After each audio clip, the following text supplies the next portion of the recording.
ಒಂದು ಕುಡಿಯೋದು ಸೇದೋದು ಒಂದು ಕೆಟ್ಟ ಅಭ್ಯಾಸನೇ ನಾಳೆ ಅಫೆಕ್ಟ್ ಮಾಡುತ್ತೆ ಅಂದರೆ ವಾಕ್ಯ ಖಂಡಿತವಾಗ್ಲೂ ನಾಳೆ ಅಲ್ಲ ಇವತ್ತೇ ಅಫೆಕ್ಟ್ ಮಾಡುತ್ತೆ. ಇಲ್ಲಿ ಬಂದಂಥ ಮತ್ತು ಆನ್ಲೈನಲ್ಲಿ ನನ್ನನ್ನು ನೋಡ್ತಾ ಇರುವಂಥ ಎಲ್ಲರನ್ನೂ ಯೇಸುವಿನ ನಾಮದಲ್ಲಿ ನಿಮ್ಮನ್ನು ಆಹ್ವಾನಿಸ್ತೇನೆ. ಆಮೆನ್. ಒಂದೊಂದು ವಾರನೂ ದೇವರು ವ್ಯತ್ಯಾಸವಾದಂಥ ಸಂದೇಶಗಳನ್ನು ಕೊಟ್ಟು ಅನೇಕರ ಜೀವಿತಗಳಲ್ಲಿ ಬದಲಾವಣೆಗಳನ್ನು ಮಾಡ್ತಾ ಅನೇಕರು ಬಿಡುಗಡೆ ಹೊಂದ್ತಾ ಇದ್ದಾರೆ. ಸೊ ಭಾಳ ಸಂತೋಷ ಆಗ್ತಾಯಿದೆ. ಸೊ ದೇವರು ಯಾವುದನ್ನೆಲ್ಲ ನಮಗಾಗಿ ನೇಮಿಸಿದಾರೋ, ಯಾವುದೆಲ್ಲ ದೇವರು ನನಗಾಗಿ ಇಟ್ಟಿದ್ದಾರೋ, ನಿಮಗಾಗಿ ಇಟ್ಟಿದ್ದಾರೋ, ಯಾವ ವಿಧವಾದಂಥ ತಡೆಯೂ ಇಲ್ಲದೆ ಯಾರೂ ಅದನ್ನು ತಡೆ ಮಾಡೋಕ್ಕಾಗೋದಿಲ್ಲ. ನೋಡಿ, ದೇವ್ರ ಬೈಬಲಲ್ಲಿ ಎಲ್ಲನೂ ಓಪನ್ ಬುಕ್ಕಾಗಿ ಬರೆದಿಟ್ಟಿದ್ದಾರೆ. ಸಾಲೋಮೋನ್ ಬಗ್ಗೆ ಬರೆದಿಟ್ಟಿದ್ದಾರೆ, ದಾವೀದನ ಬಗ್ಗೆ ಬರೆದಿಟ್ಟಿದ್ದಾರೆ.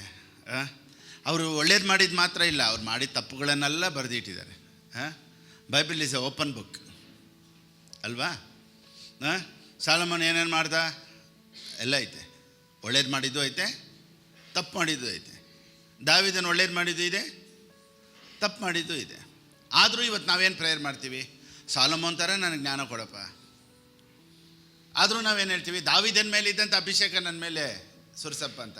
ನೋಡಿ, ಅವನು ತಪ್ಪು ಮಾಡಿದ್ದಾನಲ್ಲ, ನಮಗೆ ಬೇಡ ಅಂತ ನಾವು ಹೇಳಲ್ಲ. ಯಾವತ್ತಾ? ತಪ್ಪಿದ್ರೂ ದೇವರು ಒಬ್ಬ ಮನುಷ್ಯನ ಆಶ್ರಯಿಸ್ಬೇಕು ಅಂದರೆ ಆಶೀರ್ವದಿಸ್ತಾರೆ. ನೀನು ಎಷ್ಟೇ ತಪ್ಪು ಮಾಡಿದರೂ ದೇವರು ನಿನ್ನನ್ನು ಆಶ್ರಯಿಸ್ಬೇಕು ಅಂತ ತೀರ್ಮಾನ ಮಾಡಿಬಿಟ್ರೆ ಅದು ಯಾರೂ, ಯಾವ ಸೈತಾನನ ಕ್ರಿಯೆಗಳು ತಡೆ ಮಾಡೋಕ್ಕಾಗೋದಿಲ್ಲ. ಈ ಲೋಕದ ಜನರಾಗಲಿ ಯಾವ ಪರಿಸ್ಥಿತಿ ಆಗಲಿ ಅದನ್ನು ತಡೆ ಮಾಡೋಕ್ಕಾಗೋದಿಲ್ಲ. ನೋಡಿ, ಈ ಬಿಲೀವರ್ಸ್ ಅಥಾರಿಟಿ ಬಗ್ಗೆ ದೇವರು ನಮಗೆ ಜಯ ಕೊಟ್ಟಿದ್ದಾರೆ ಎಲ್ಲದರ ಮೇಲೆ ಅನ್ನೋ ಸಂದೇಶನ ಹೋದ ವಾರ ನಾನು ಮಾತಾಡಿದೆ. ಸೊ ಒಂದು ಫ್ಯಾಮ್ಲಿ ಈ ರೀತಿ ಹೇಳಿದ್ರು, ಪಾಸ್ಟರ್ ಆ ಸಂದೇಶ ಕೇಳಿ ನಮ್ಮ ಯಜಮಾನ್ರು 365 ದಿನವೂ ಕುಡಿತಾಯಿದ್ರು. ಆದರೆ ಆ ಸಂದೇಶ ಕೇಳಿದಾಗಿಂದ ಆ ಕುಡಿಯೋದು ಬೇಡ ಅಂತ ಬಿಟ್ಟುಬಿಟ್ರು ತೀರ್ಮಾನ. ಇವತ್ತು ನಿಮ್ಮ ಸಂದೇಶದಿಂದ ನಮ್ಮ ಫ್ಯಾಮ್ಲಿನೇ ಬದಲಾವಣೆ ಆಗಿದೆ ಪಾಸ್ಟರ್ ಅಂತ ಸಾಕ್ಷಿಗಳನ್ನು ಕೇಳ್ತೀವಿ. ಸೊ ಎಷ್ಟೋ ಅಟ್ಮಾಸ್ಫಿಯರ್, ಯಾವುದೋ ಪರಿಸ್ಥಿತಿಗಳು, ಏನೇನೋ ಕೌನ್ಸ್ಲಿಂಗ್ಗಳು ಬದಲಾವಣೆ ಮಾಡದೇ ಇರೋದು ವಾಕ್ಯ ಬದಲಾವಣೆ ಮಾಡಿಬಿಡುತ್ತೆ. ಇವತ್ತೂ ಮಾತನಾಡುವಂಥ ಸಂದೇಶ ಎಷ್ಟು ಕುಟುಂಬಗಳನ್ನು ಬಿಡುಗಡೆ ಮಾಡುತ್ತೆ ಗೊತ್ತಿಲ್ಲ, ಎಷ್ಟು ಜನಕ್ಕೆ ಆಶೀರ್ವಾದವಾಗಿರುತ್ತೆ ಅಂತ ಗೊತ್ತಿಲ್ಲ, ಎಷ್ಟು ಜನಕ್ಕೆ ಫೈನಾನ್ಸ್ ಬರುತ್ತೆ ಅಂತ ಗೊತ್ತಿಲ್ಲ, ಎಷ್ಟು ಜನಕ್ಕೆ ಆರೋಗ್ಯ ಬರುತ್ತೆ, ಸಂತೋಷ ಬರುತ್ತೆ ಅಂತ ಗೊತ್ತಿಲ್ಲ. ಆದರೆ ವಾಕ್ಯ ಕೆಲಸ ಮಾಡೇ ಮಾಡುತ್ತೆ. ಆಮೇಲೆ ನೋಡಿ, ಯಾವತ್ತೂ ಮಾತನಾಡೋದು ವ್ಯರ್ಥ ಆಗೋದಿಲ್ಲ. ಎಲ್ಲರೂ ಹೇಳಿ. ನೋಡಿ, ಇವತ್ತು ಕುಡಿದ್ರೆ ನಾಳೆ ಅದು ಅನಾರೋಗ್ಯ. ಇವತ್ತು ಸೇದಿದ್ರೆ ಯಾವತ್ತು ಎಫೆಕ್ಟ್ ಆಗೋದು? ನೋಡಿ, ಕುಡ್ದಿದ ತಕ್ಷಣ ಎಫೆಕ್ಟ್ ಆಗಲ್ಲ, ಸೇದಿದ ತಕ್ಷಣ ಎಫೆಕ್ಟ್ ಆಗಲ್ಲ. ಅದಕ್ಕೇನಾಗುತ್ತೆ? ಸ್ವಲ್ಪ ಟೈಮ್ ತಗೊಳ್ಳಿ. ಸೊ ಕುಡಿದ್ರೆ ಸೇದಿದ್ರೆ ಸ್ವಲ್ಪ ದಿವಸ ಆಗಿದ್ಮೇಲೆ ಕೆಲಸ ಮಾಡುತ್ತೆ. ಅಂದರೆ ಇವತ್ತು ನಾನು ಮಾತನಾಡುವ ಪ್ರಸಂಗ ಇವತ್ತು ಕೆಲಸ ಮಾಡಿಲ್ಲ ಅಂದರೂ ನಾಳೆ ಮಾಡೇ ಮಾಡುತ್ತೆ. ಯಾಕಪ್ಪ ಈ ರೀತಿ? ಯಾಕೆ ಹೇಳ್ತು ಅಂದರೆ ಅವ್ರು ಹೇಳ್ತಾರೆ, ಅವಾಗ ತುಂಬ ಕುಡಿತಾ ಇದ್ದೆ ಪಾಸ್ಟರ್, ಅದಕ್ಕೆ ಆರೋಗ್ಯ ಎಲ್ಲ ಕೆಟ್ಟೋಯ್ತು. ಇವತ್ತು ನೀವು ತುಂಬ ವಾಕ್ಯ ಕೇಳ್ತಾ ಇದ್ದೀರಲ್ಲ, ನಾಳೆ ತುಂಬ ಆಶೀರ್ವಾದ ಬಂದ್ಬಿಡುತ್ತೆ. ಯಾಕೆ ಗೊತ್ತಾ? ಅವತ್ತು ತುಂಬ ವಾಕ್ಯ ಕೇಳಿದ್ದೀವಿ ಪಾಸ್ಟರ್, ಅದಕ್ಕೆ ಇವತ್ತು ನಾವು ಚೆನ್ನಾಗಿದ್ದೀವಿ. ಹೆಂಗ್ರಿ ನಿಮ್ಮ ಕುಟುಂಬ ಇಷ್ಟ ಆಶೀರ್ವಾದವಾಗಿತ್ತು? ಅವಾಗ ತುಂಬ ವಾಕ್ಯ ಕೇಳಿದ್ವಿ, ಫಿಲಿಪ್ ಪಾಸ್ಟರ್ ಮಾತಾಡೋದನ್ನು ಕೇಳಿದ್ವಿ, ತುಂಬ ಪ್ರೇಯರ್ ಮಾಡಿದ್ದೀವಿ, ಪ್ರಾರ್ಥನೆ ಮಾಡಿದ್ದೀವಿ, ಅದಕ್ಕೆ ಇವತ್ತು ನಮ್ಮ ಫ್ಯಾಮಿಲಿ ಚೆನ್ನಾಗಿದೆ ಅಂತ ನಾಳೆ ಸಾಕ್ಷಿ ಹೇಳುವಂತೆ ದೇವರು ಅದ್ಭುತಗಳನ್ನು ಮಾಡ್ತಾರೆ. ಆಮೇಲೆ ಸೊ ಒಂದು ಕುಡಿಯೋದು ಸೇದೋದು ಒಂದು ಕೆಟ್ಟ ಅಭ್ಯಾಸನೇ ನಾಳೆ ಅಫೆಕ್ಟ್ ಮಾಡುತ್ತೆ ಅಂದರೆ ವಾಕ್ಯ ಖಂಡಿತವಾಗ್ಲೂ ನಾಳೆ ಅಲ್ಲ ಇವತ್ತೇ ಅಫೆಕ್ಟ್ ಮಾಡುತ್ತೆ. ಒಂದು ಫ್ಯಾಮಿಲಿಯಲ್ಲಿ ಒಬ್ಬರು ದೇವ್ರನ್ನ ಸ್ವೀಕಾರ ಮಾಡಿಕೊಂಡ್ರೆ ಆ ಫ್ಯಾಮಿಲಿಯೆಲ್ಲ ಪ್ರೊಟೆಕ್ಷನ್ ಇರುತ್ತೆ. ಆಮೇಲೆ ಕೆಲವ್ರು ನೋಡಿ, ಮಕ್ಕಳು ರಕ್ಷಣೆಗೆ ಬಂದಿರಲ್ಲ, ಕೆಲವ್ರು ಮಕ್ಕಳು ಚರ್ಚಿಗೆ ಬರಲ್ಲ, ಕೆಲವ್ರು ಮಕ್ಕಳು ಸಭೆಗೆ ಬರಲ್ಲ. ಆದರೆ ಎಲ್ಲೋ ಒಂದು ಕಡೆ ಅಮ್ಮ ಮಾಡೋ ಪ್ರಾರ್ಥನೆ, ಅಪ್ಪ ಮಾಡೋ ಪ್ರಾರ್ಥನೆ ಮಕ್ಕಳನ್ನ ಕಾಪಾಡ್ತಾ ಇರ್ತೈತೆ. ಯಾಕೆ ಗೊತ್ತಾ? ಅದು ಹಂಗೆ ಟ್ರಾನ್ಸ್ಫರ್ ಆಗೋದು. ಒಬ್ಬರು ಪ್ರಾರ್ಥನೆಯಿಂದ ಕೆಲವ್ರಿಗೆ ಇವತ್ತು ರಕ್ಷಣೆ ಆಗುತ್ತೆ. Thank you Jesus. ನೋಡಿ, ಅಪೊಸ್ತಲರ ಬರೆದ ಪುಸ್ತಕ 16ನೇ ಅಧ್ಯಾಯ 31ನೇ ವಾಕ್ಯ, the book of Acts chapter 16 verse 31. ನೀನು ರಕ್ಷಣೆ ಹೊಂದು, ಆಗ ನಿಮ್ಮ ಮನೆಯವರು. ಎಲ್ಲರೂ ಹೇಳಿ. ಸೊ ಒಬ್ರಿಗಾಗಿ ಮನೆಯಲ್ಲಿ ಆಶೀರ್ವಾದ ಇರುತ್ತೆ. ಸೊ ಇವತ್ತು ಯಾರು ಮಾಡಿದ ಪುಣ್ಯನೋ ಅಂತಾರಲ್ಲ, ಇವತ್ತು ಯಾರು ಮಾಡಿದ ಪ್ರಾರ್ಥನೆನೋ ಇವತ್ತು ನೀವು ಚರ್ಚ್ ಒಳಗಡೆ ಇದ್ದೀರಾ. ನಾನು ಚರ್ಚಿಗೆ ಬರಬೇಕು, ರಕ್ಷಣೆ ಹೊಂದಬೇಕು ಅಂತ ನಮ್ಮ ಪಾಸ್ಟರ್ ಪ್ರೇಯರ್ ಮಾಡ್ತಾಯಿದ್ರು, ನಮ್ಮಮ್ಮ ಪ್ರೇಯರ್ ಮಾಡ್ತಾಯಿದ್ರು, ನಮ್ಮಪ್ಪ ಪ್ರೇಯರ್ ಮಾಡ್ತಾಯಿದ್ರು. ಚರ್ಚ್ ಅವರೆಲ್ಲ ಪ್ರೇಯರ್ ಮಾಡ್ತಾಯಿದ್ರು, ಹೆಂಗಾದರೂ ಫಿಲಿಪ್ಪು ರಕ್ಷಣೆಗೆ ಬರಬೇಕು ನೋಡಿ. ಎಷ್ಟೋ ಪ್ರಾರ್ಥನೆಗಳು. ಇವತ್ತು ನಾನು ರಕ್ಷಣೆ ಬಂದು ಇವತ್ತು ನಾನು ಸೇವೆ ಮಾಡೋ ಥರ ದೇವರೆಲ್ಲನೂ ಚೇಂಜ್ ಮಾಡಿದ್ದಾರೆ. ಸೊ ಪ್ರಾರ್ಥನೆಗಳು ಎಲ್ಲವನ್ನು ಚೇಂಜ್ ಮಾಡುತ್ತೆ. ಆಮೇನ್. ನಂಬಿಕೆ. Price the Lord. ಸೊ ಒಬ್ಬರಿಂದ ದೇವರು ಒಬ್ಬರು ನೋಡ್ತಾರೆ, ಅವರು ಒಳ್ಳೆಯವರೇ ಕೆಟ್ಟವರು, ಆದರೆ ಇವ್ರಿಗಾಗಿ ಅವ್ರಿಗೆ ಅದ್ಭುತ ನಡೆಯುತ್ತೆ. ಆಮೇನ್. ನೋಡಿ, ಕೆಲವೊಂದು ಮಕ್ಕಳು ನಮಗೆ ಅಷ್ಟು ಪರಿಚಯ ಇರೋದಿಲ್ಲ ಅಂದರೆ ಅವ್ರ ತಂದೆ ತಾಯಿ ಥರ ಪ್ರಾರ್ಥನೆ ಮಾಡೋದು, ವಿಶ್ವಾಸದಲ್ಲಿ ನಿಂತ್ಕೊಳ್ಳೋದು ಅದೆಲ್ಲ ಏನೂ ಇರೋದಿಲ್ಲ. ಇವಾಗ ಅವ್ರೇನಾದರೂ ಒಂದು ಮದುವೆಗೋ ಅಥವಾ ಒಂದು ಫಂಕ್ಷನ್ಗೋ ಕರೆದ್ರೆ ನಾವು ಹೋಗ್ಬೇಕಾದ್ರೆ ಬೇಡವಂತ ತೀರ್ಮಾನ ಹೆಂಗೆ ಮಾಡ್ತೀವಿ ಗೊತ್ತಾ? ಅವ್ರ ಅಪ್ಪ ಅವ್ರ ಅಮ್ಮ ನಮ್ಮ ಹತ್ರ ಚೆನ್ನಾಗಿದ್ದಾರಲ್ಲ, ಅದಕ್ಕಾಗಿ ಫ್ರೀಯಾಗಿ ಓಟ್ ಬಂದುಬಿಡ್ತೀವಿ. Praise the Lord. ಆಮೇನ್. ಇವಾಗ ಆಂಧ್ರವ್ರಿಗೂ ಬಂದಿದ್ದು ಏನಕ್ಕೆ ಬ್ರದರ್ ಅಲ್ವಾ? ನಾವು ಒಂದು ಮದುವೆಗೆ ಇವಾಗ ಬ್ರದರ್ ಅವ್ರ ಮಗ ಮದುವೆ ಆಯಿತು. ಎಲ್ಲಿ ಯಾವರು ವಿಜಯವಾಡ ಅವ್ರಿಗೂ ಓಡಿ ಬಂದ್ವಿ. ಇವಾಗೇನು ಮಗ ಏನು ನನ್ನ ನೋಡ್ಕೊಳ್ತಾರ, ಇಲ್ಲ ಕರ್ಕೊಂಡು ಬಟ್ಟೆ ಕೊಡಿಸ್ತಾನ, ಇಲ್ಲ ಮಾತಾಡಿಸ್ತಾನ, ಇಲ್ಲ ಅವನು ನನಗೇನಾದರೂ ನನ್ನ ಹತ್ರ ಸ್ಟೆಚ್ಚಿಗಿದ್ದಾನ ನೋಡಿ, ಇನ್ನೂ ಚರ್ಚಿಗೆ ಬಂದಿಲ್ಲ. ಆದ್ರೂ ಇಷ್ಟಕ್ಕೂ ಬರ್ತಾರೆ, ಇಷ್ಟಕ್ಕೂ ಹೋಗ್ತಾರೆ. ಸೆಂಟ್ರಿಗೆ ಹೊಟ್ಟೆ ಹೆಸರು ಒಡೆ ತಿನ್ಕೊಂಬರ್ತಾರೆ, ಬರ್ತಾರೆ, ಏನೋ ಮಾಡ್ತಾರೆ. ಅವ್ರನ್ನೆಲ್ಲ ಬಿಟ್ಟಾಕು. ನಮಗೆ ಬೇಕಾಗಿದ್ದು ಯಾರು? ಇವ್ರಿಗಾಗಿ ನಾವು ಎಷ್ಟು ದೂರ ಆದರೂ ಹೋಗ್ಬಿಟ್ಟು ಬಂದ್ವಿ. ಯಾಕೆ ಗೊತ್ತಾ? ಬೇರೆ ಅವನು ಮಾತ್ರ ಕರೆದಿದ್ರೆ ಖಂಡಿತವಾಗ್ಲೂ ಹೋಗ್ತಾ ಇರಲಿಲ್ಲ. ಹೇಗೆ? ಎಲ್ಲವರೆಗೂ? ವಿಜಯವಾಡವ್ರಿಗೂ. ಇಲ್ಲಿ ಹೋಗಿ ಒಂದು ಇಡ್ಲಿ ವಡೆ ತಿನ್ಕೊಂಬರೋಕ್ಕೆ ಟೈಮ್ ಇಲ್ಲ ನನಗೆ. ವಿಜಯವಾಡವ್ರಿಗೆ ಹೆಂಗೆ ಹೋಗ್ತೀನಿ? ಯಾಕೆ ಗೊತ್ತಾ? Because of one person. So ಯಾರೋ ಫ್ಯಾಮ್ಲಿಯಲ್ಲಿ ಒಬ್ಬರು ಅನೇಕ ವರ್ಷಗಳಿಂದ ನಮ್ಮ ಜೊತೆನೇ ಇದ್ದಾರೆ, ನಮ್ಮನ್ನು ನೋಡ್ಕೊಳ್ತಾರೆ, ಇಲ್ಲಿ ಪ್ರೇಯರ್ ಮಾಡ್ತಾರೆ, ರೆಗ್ಯುಲರ್ ಚರ್ಚಿಗೆ ಬರ್ತಾರೆ. ಅವ್ರ ಮುಖ ನೋಡ್ಕೊಂಡು ನಾವೇನು ಮಾಡ್ತೀವಿ? ಅಲ್ಲವರೆಗೂ ಹೋಗ್ತೀವಿ. ಏನಪ್ಪ ಸುಜಯ್ಗೆ ಹುಡುಗಿ ನೋಡೋಕೆ ಎಲ್ಲೆಲ್ಲ ಸುತ್ತಾಡಿದ್ವಿ ಬದೇ ಅಲ್ವಾ? ಈ ಥರ ಒಬ್ಬೊಬ್ರಿಗೂ ಸುತ್ತಾಡಿದ್ರೆ ಮುಗ್ದೋಯ್ತು. ಸೊ ಆವಾಗ ಟೈಮ್ ಇತ್ತು, ನಾನು ಹೋಗ್ತಾಯಿದ್ದೆ. ಏನಕ್ಕೆ ಹೋಗ್ತಾಯಿದ್ದೆ ಅಂದರೆ, ಮಕ್ಕಳು ಅವ್ರ ಹತ್ರ ಅಷ್ಟು ಟಚ್ ಇಲ್ಲ ಅಂದ್ರೂ ಒಬ್ಬರನ್ನ ನೆನೆಸ್ಕೊಂಡು, ಇವ್ರನ್ನ ನೆನೆಸ್ಕೊಂಡು, ಇವ್ರು ಇಷ್ಟು ದಿನ ನಮ್ಮ ಜೊತೆ ಇದ್ದಾರಲ್ಲ ಅಂತ ಇವ್ರಿಗಾಗಿ ನಾವೇನು ಮಾಡ್ತೀವಿ? ಅವ್ರು ನಮ್ಮನ್ನು ನೋಡಿಕೊಂಡ್ರು ಸರಿ, ಅಲ್ಲಿ ಊಟ ಮಾಡ್ದ ಅಂತ ಕೇಳಿಲ್ಲ ಅಂದರೂ ಸರಿ, ಮದುವೆಯಲ್ಲಿ ಚೆನ್ನಾಗಿ ನೋಡ್ಕೊಂಡಿಲ್ಲ ಅಂದರೂ ಸರಿ, ಯಾರು ನಮಗೆ ರೆಸ್ಪೆಕ್ಟ್ ಕೊಟ್ಟಿಲ್ಲ ಅಂದರೂ ಸರಿ, ಅವ್ರು ಹೋಗಿದ್ದ ಕಡೆ ಪಾಸ್ಟ್ ಮರ್ಯಾದೆ ಕೊಟ್ಟಿಲ್ಲ ಅಂದರೂ ಸರಿ, ಏನೇ ಆದ್ರೂ ಒಬ್ರಿಗಾಗಿ ಎಲ್ಲನೂ ತಡ್ಕೊಂಡು ಹೋಗ್ತೀವಿ ಅಂದರೆ ಒಬ್ರಿಗಾಗಿ. ಅದೇ ಥರನೇ ದೇವರು ಒಬ್ಬರು ರಕ್ಷಣೆ ಹೊಂದ್ಬಿಟ್ರ ಅವ್ರಿಗಾಗಿ ದೇವರು ಅವ್ನ ಮಕ್ಕಳನ್ನೆಲ್ಲ ಕಾಪಾಡ್ತಾರೆ, ಅವ್ರ ಫ್ಯಾಮ್ಲಿನ ಕಾಪಾಡ್ತಾರೆ, ಅವ್ರ ತಂದೆ ಅವ್ರ ಕೈಯಿನ ಪ್ರಯಾಸವನ್ನು ದೇವರು ಆಶೀರ್ವದಿಸ್ತಾರೆ. ಯಾಕೆ ಗೊತ್ತಾ? Because of one person. ಇವತ್ತು ರಕ್ಷಣೆ ಹೊಂದದೇ ಇರುವಂಥ ಗಂಡ ಇರ್ಬೋದು, ಅಥವಾ ಹೆಂಡತಿ ಇರ್ಬೋದು, ಅಥವಾ ಮಕ್ಕಳಿರ್ಬೋದು. ಆದರೆ ನೀನು ಇವತ್ತು ಚರ್ಚಿಗೆ ಬಂದಿದೆಯಲ್ಲ, ಇವತ್ತು ನೀವು ದೇವ್ರ ವಾಕ್ಯ ಕೇಳ್ತಾ ಇದ್ದೀರಲ್ಲ, ಅದಕ್ಕಾಗಿಯೇ ದೇವರು ಅವ್ರನ್ನ ಜೀವಂತವಾಗಿ ಇಟ್ಟಿರೋದು. Price the lord. ಒಂದು ವೇಳೆ ಅವ್ರು ಗುಟಕ್ಕೆ ಕಂಡುಬಿಟ್ರೆ ನಿಮಗೆ ಪ್ರಾಬ್ಲಮ್. ಅದು ಅವ್ರು ಹೋಗ್ಬಿಟ್ರೆ ಯಾರಿಗೆ ಪ್ರಾಬ್ಲಮ್ಮು? ನೀವು ಹತ್ಬಿಡ್ತೀರಾ, ನಿಮಗೆ ಪ್ರಾಬ್ಲಮ್ಮು. ಏನೋ ಒಂದು ಒಬ್ಬರು ಮನೇಲಿ ಇರಬೇಕು ಅಂತ ಹೇಳಿ ನಿಮಗಾಗಿ, ನಿಮ್ಮ ಹೆಸರಿಗಾಗಿ ಇನ್ನೂ ಅನೇಕರು ಬದುಕಿದ್ದಾರೆ. Price the lord. ಹೇಳಿ, ನಿಮಗಾಗಿ ಅನೇಕರು ಬದುಕಿದ್ದಾರೆ. ಸೊ ಇವತ್ತು ನಾವು ಮಾಡೋ ಪ್ರಾರ್ಥನೆ, ಬೆಳಿಗ್ಗೆ ಎದ್ದೊಳೋದು ನೋಡಿ.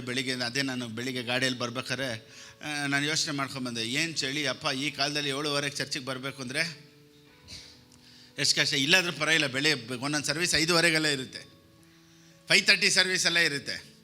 ಸೊ ಇಲ್ಲಿ 7:30ಗೆ ನೋಡಿ ಎಲ್ಲ ಮಂಜು, ಅಷ್ಟು ಚಳಿಗಾಲ. ಆದ್ರೂ ಅದರಲ್ಲೂ ಬೆಚ್ಚಗೆ ಸ್ನಾನ ಮಾಡಿಕೊಂಡು ಹೆಂಗೋ ರೆಡಿಯಾಗಿ, ಬಸ್ ಇಲ್ಲಾಂದರೂ ಆಟೋ ಗೀಟೋ ಇಟ್ಕೊಂಡು, ಯಾಕೆ ಇಷ್ಟೆಲ್ಲ ನಾವು ಕಷ್ಟಪಟ್ಟು ಬರ್ತೀವಿ? ನಾವು ಒಂದನ್ನು ಮಾತ್ರ ಅರ್ಥ ಮಾಡ್ಕೊಬೇಕು, ನೀನು ಪಟ್ಟಂಥ ಪ್ರಯಾಸ ನಿನಗೂ ಆಶೀರ್ವಾದ, ನಿಮ್ಮ ಮಕ್ಕಳಿಗೂ ಆಶೀರ್ವಾದ.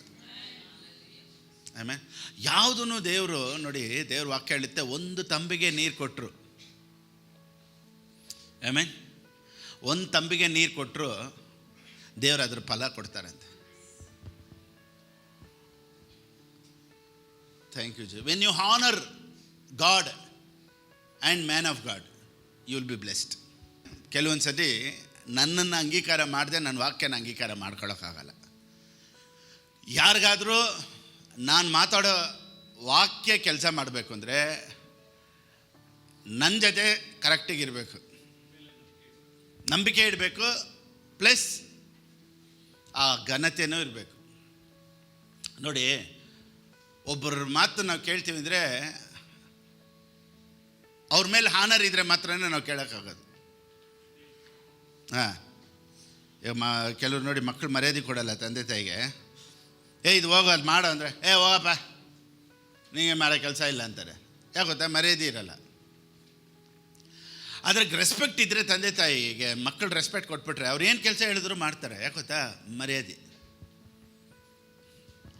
ಸೊ ಒಬ್ಬರು ನನ್ನ ಮಾತಿಗೆ ಬೆಲೆ ಕೊಡ್ತಾರೆ, ನಾನು ಹೇಳಿದ ತಕ್ಷಣ ಕೇಳ್ತಾರೆ ಅಂದರೆ ಅವ್ರು ನನ್ನ ಮೇಲೆ ಇಟ್ಟಿರುವಂಥ ಪ್ರೀತಿಯು ಗೌರವ. ಆಮೇನ್. ನೋಡಿ, ನಾನು ಒಂದು ಮಾತು ಹೇಳ್ಬಿಟ್ರೆ ಕೆಲವ್ರು ಎಷ್ಟು ಬೈತಾರೆ, ಕೇರೆ ಮಾಡಲ್ಲ. ಆದರೆ ನಾನು ಒಂದು ಮಾತು ಹೇಳ್ಬಿಟ್ರೆ ಕೆಲವ್ರು ತಡೆಯೋದೇ ಇಲ್ಲ, ಬೇಜಾರು ಮಾಡ್ಕೊಂಡ್ಬಿಡ್ತಾರೆ. ಪಾಸ್ಟ್ ಇವತ್ತು ಒಂಥರ ಮಾತಾಡ್ಬಿಟ್ರು, ಪಾಸ್ಟ್ ಒಂಥರ ಇದ್ಬಿಟ್ರು. ಏನಕ್ಕೆ? ಪ್ರೀತಿ ಅಷ್ಟೇ.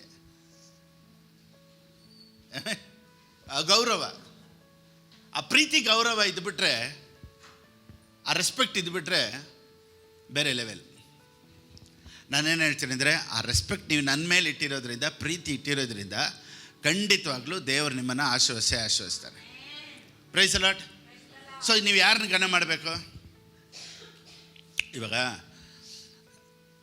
ಒಂದೊಂದು ಸರ್ಮನಲ್ಲೂ ಎಷ್ಟು ಜನಕ್ಕೆ ದೇವ್ರು ಮಾತಾಡ್ತಾರೆ, ಎಷ್ಟು ಜನಕ್ಕೆ ಮಾತಾಡ್ತಾರೆ ಅಲ್ವಾ? ಸೊ ದೇವ್ರು ಹೆಂಗೆ ಮಾತಾಡಿದ್ರು? ಸರಿ, ಇವಾಗ ದೇವ್ರಿಗೆ ನೀವೇನಾದರೂ ಕೊಡ್ಬೇಕಾದ್ರೆ ಹೆಂಗೆ ಕೊಡ್ತೀರಾ? ಅಷ್ಟೇ. ಇದು ಅರ್ಥ ಇದೆ. ಮಾತಾಡೋದು ಮಾತ್ರ ಕೆಲವರು ಪಾಸ್ಟರ್ ನಿಮ್ಮ ಮುಖಾಂತರ ದೇವ್ರು ನನ್ನ ಹತ್ರ ಮಾತಾಡಿದ್ರು ಅಂತ ಮಾತ್ರ ಹೇಳ್ತಾರೆ. ಆದರೆ ದೇವ್ರಿಗೆ ಏನಾದರೂ ಮಾಡ್ರಿ ಅಂದರೆ ಮಾಡಲ್ಲ.